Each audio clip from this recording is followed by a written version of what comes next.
Hey, special educators, I'm Jennifer from Positively Learning. Welcome to the Special Educators Resource Room. If you're like me, you're always looking for ways to save time and streamline your work. That's why this podcast was created, to give you the systems and solutions you need to get your time back. Tune in for tips, tricks, and tools that will help you manage your workload and make the most of your time. Whether you're brand new or experienced, all are welcome in the Special Educators Resource Room. Hey, special educators, this is Jennifer from Positively Learning. This is such a fun episode because it's another request, and it was based on something I said in a couple of episodes ago. So I was talking about packing up for the end of the year. It's episodes 19 and 20. And what I mentioned was that we were just trying a lot of throwing spaghetti at the wall the last few weeks of school. I was trying out activities that maybe I had planned earlier in the year, but for some reason hadn't used them, and just wanted to see how they would go. I like doing this at the end of the year because it's something new and different, and because our routines are in such a good spot that if they didn't go so well, I could make that activity disappear and we'll never try it again. But what I also found was I found some gems, and when they were good, I was able to keep them for the following year. And I mentioned some examples, and that is where I got the most feedback, and people asked me for more examples. So I thought it would be fun to do a this or that Special Education Edition. I will share the different things I've tried over the years and how it went. All right, the very first one is glue sticks or glue sponges. Now, I will say I love both. I had a difficult time using glue sticks because of just watching how they were cared for, even though we practiced. It still was a little difficult. I think those suckers are expensive. I didn't do a lot of cut and paste also because of just the time involved. I know it's an awesome fine motor skill, but we just didn't have a lot of classroom instructional time, free time to do things like that. Now, there was one year I did try glue sponges, and I will say they completely changed my mind. Cut and paste made a huge comeback. Glue sponges, I learned them from Greg at Kindergarten Smorgasbord. He's got a lot of tutorials out there. I followed them to a T. They were amazing with my students. My students were amazing with them. I thought they'd be slimy. I don't really like touching sponges and things like that. They give me the creeps, but no, these were a huge hit, and I definitely would recommend cut and paste activities after experiencing that. All right, the next category is pencil grips. I have tried every type, the fun kind, the ergonomic kind. I've tried everything, expensive kind and cheap kinds. Nothing stuck with my students. They were either just terribly uncomfortable, even if they really wanted to use it because it was a cute one, it just did not last in my classroom. But I did use golf pencils, and that worked perfectly fine for my students. I would buy them in a 100-pack. I bought the name brand. I bought Ticonderoga. You know what I'm trying to say. I did buy that, and I will just say that's the only brand I used in my classroom. It was worth it to me. So golf pencils over pencil grips. The next one is dry erase sleeves or dry erase boards. My answer is both. We used both daily.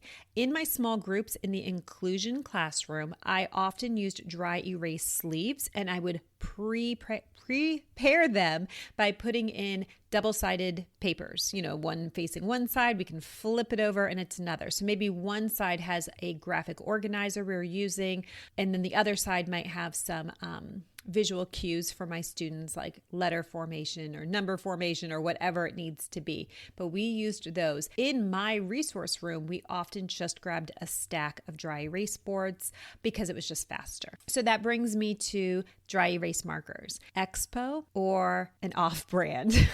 That's a funny this or that, but I will say I think I'm the only person in this community who does not prefer Expo. My students would ruin the tops trying to put the lid on. No matter how careful they were, they would get that fuzziness and then they would dry out real quick. Sometimes we pressed too hard and that tip disappeared. So I used the Staples brand. they lasted much, much longer. They are messier. So when you wipe them clean, they still wipe perfectly well, but they just come off really fast so that can make a mess. But it was worth it to me to have them last a long time and to always have a good marker. Oh, and then my teacher tip for that is I always get the same color. So for the most part, it was just always black markers, because then we don't have to think about who has what color and so on. Nope, everybody has the same. I'm sure all teachers feel the same way. All right, so now let's move into a new section, and this is going to be just a quick rundown of things I've tried, and I'm going to give a quick yes or a no. All right, craftivities, no. Mentor sentences, yes. Adapted books, unfortunately, this was a no. I love them. I think they are fantastic, but I did not have the bandwidth to prepare them. So I did have some adapted book resources. I would just use them in a different way, putting them into a binder, sheet protector, hole punching them, making them into a flip book, something like that. Highlighters, yes. If you have a class that cannot handle highlighters, I suggest using yellow crayons. So you know how yellow Crayola comes with a couple different yellow shades. Grab some of those and just keep a small bin of just the yellow crayons that can come out if you have students that are not going to be able to handle highlighters. All right, let's see what else. Sentence strips, yes. Sentence strip holders, absolutely. We had a full-size one in the resource room that we used almost every day. I also had the tabletop kind. I found them at Lakeshore, but I also found some at garage sales, and my students absolutely loved using them. Pointers, yes. Stickers, no. Instead, we used stinky markers like Mr. Sketch, or the kind that you can get at Target that have like little faces on them. And those were huge hits. We used those instead of stickers or stamps, which we had used previously. It was so much easier to switch to these markers because I could do more with the markers. I could grade work, I could do a little stamp on your hand, and my students absolutely love the scents. Let's see, sticky notes. Yes, I could teach a whole lesson with sticky notes because my students were so fascinated by them. All right, word banks. Yes. Visual recipes. It's a no, but they are really fun. We enjoyed using them at the very end of the school year. Teacher tees. Yes. Lamination. Yes. Hot laminator. Yes. Cold laminator, no. Don't make that mistake that I made. Clothespins, like for task cards. Mine was a big yes, but I will say do not get those small little wooden ones from Michael's that are really, really cute.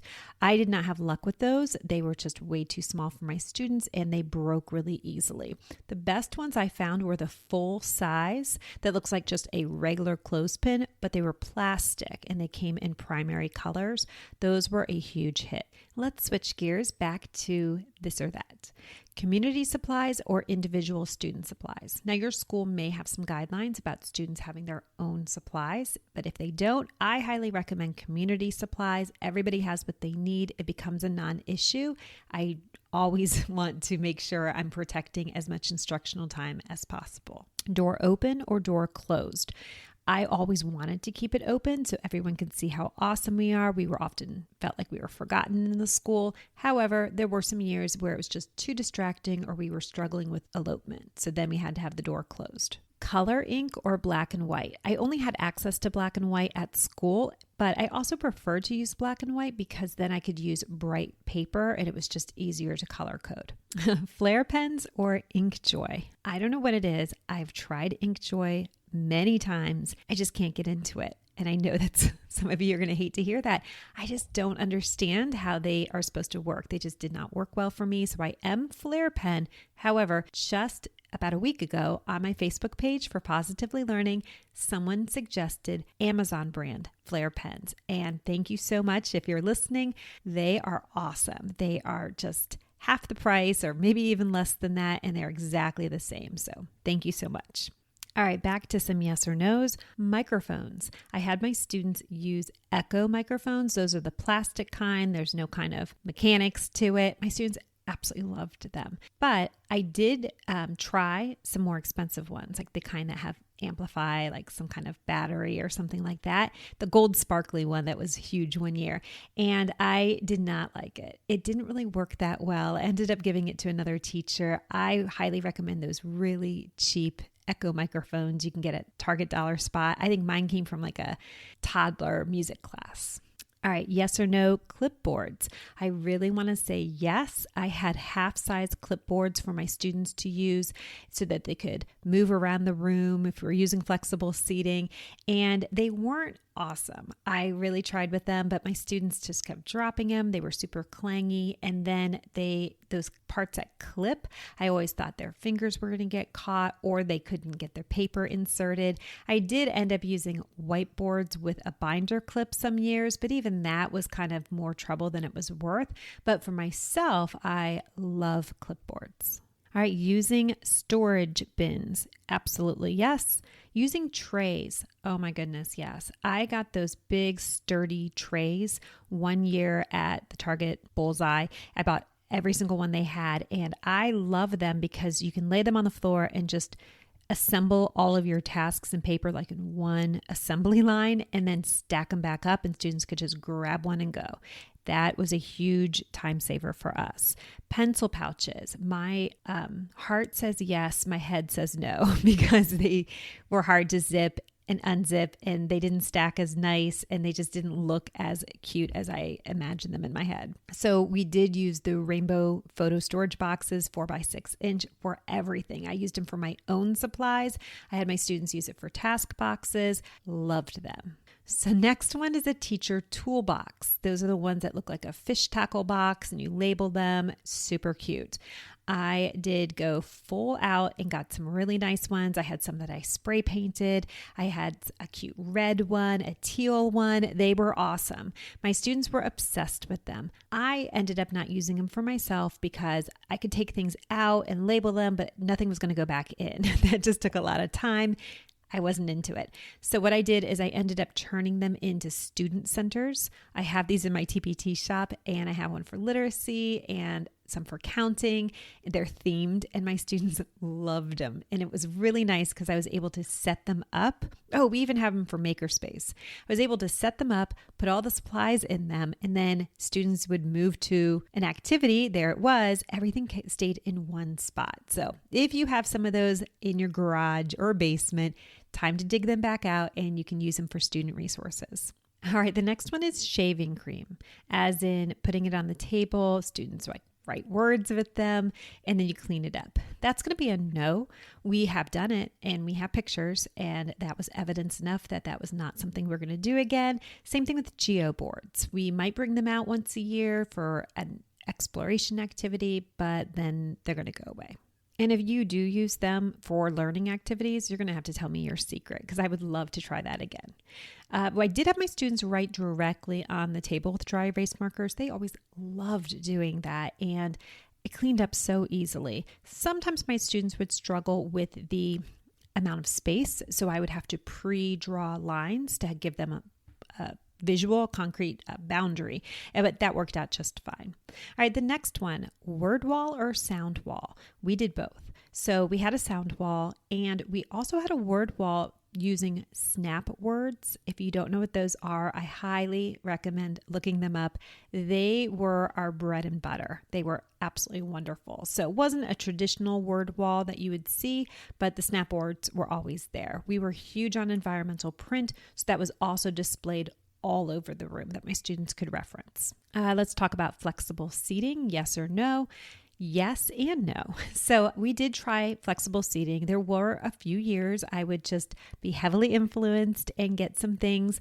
I really wish I hadn't, like the scoop rockers. They were so cute. My students were really excited, but they were not very comfortable in them, even though they were the correct size. So I would find that they would be in them, but it was really difficult for them to focus. The best one were the wobble cushions that you could either use on the floor or you could put them in a chair. And those were the biggest winners. I also highly recommend, and I might do a whole episode on this, if you're doing flexible seating, I would highly recommend not getting rid of your tables and chairs.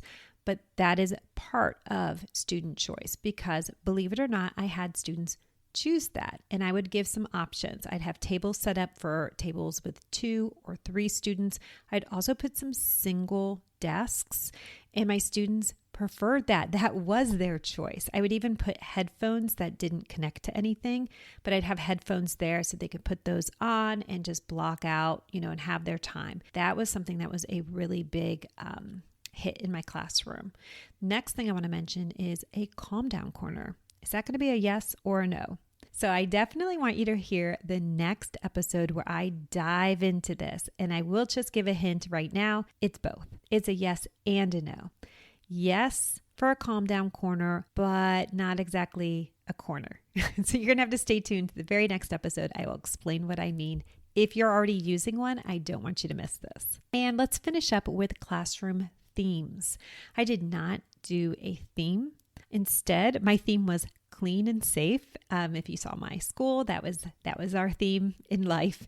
And what I did is I just had a very neutral palette. So I used black and white, and then I would let the pops of color come from student work. So I would set up the amazing work coming soon, and I would layer it on mostly black and white scrapbook paper that had like some polka dots or stripes or whatever, different patterns. And then my students' work would lay on top of it. So at all times when you walked into my room, it was bright and it was light, but it was coming from my students' work. And that's the way I loved it. I did try student-generated themes, having them make the visuals for the classroom, like the number line and the alphabet and the word wall and headers and things like that. I tried it many times. I have a blog post on this, and I really should come back in this summer and do a whole episode on what I learned. It was pretty much a disaster. They weren't visuals that we could actually refer to. However, I did figure it out because I was real stubborn and didn't want to give it up. I wanted my students to see their work everywhere. So I did figure it out, and I can let you in on some of those secrets. So if you're interested in student-generated work, let me know, and I will come back and do a whole new episode. All right, I think we should wrap it up now. This is one of my longest episodes, but I hope you enjoyed it. It was not too heavy as far as talking about theory and best strategies, but instead just some of the things that we did and some of the things we enjoyed. I hope you got some great ideas. And if you love something that I gave a big giant no to, that's perfectly fine. All of our students are in different places and need different things, and that is what makes you such a special teacher. Thanks so much for listening, and I'll catch you next time. Thanks so much for tuning in, and I'm dying to ask, what'd you think? Be sure to hit the follow or subscribe buttons so that you never miss an episode. You can find the show notes and links for everything mentioned in this episode at positivelylearningblog.com. See you next week for more special education solutions.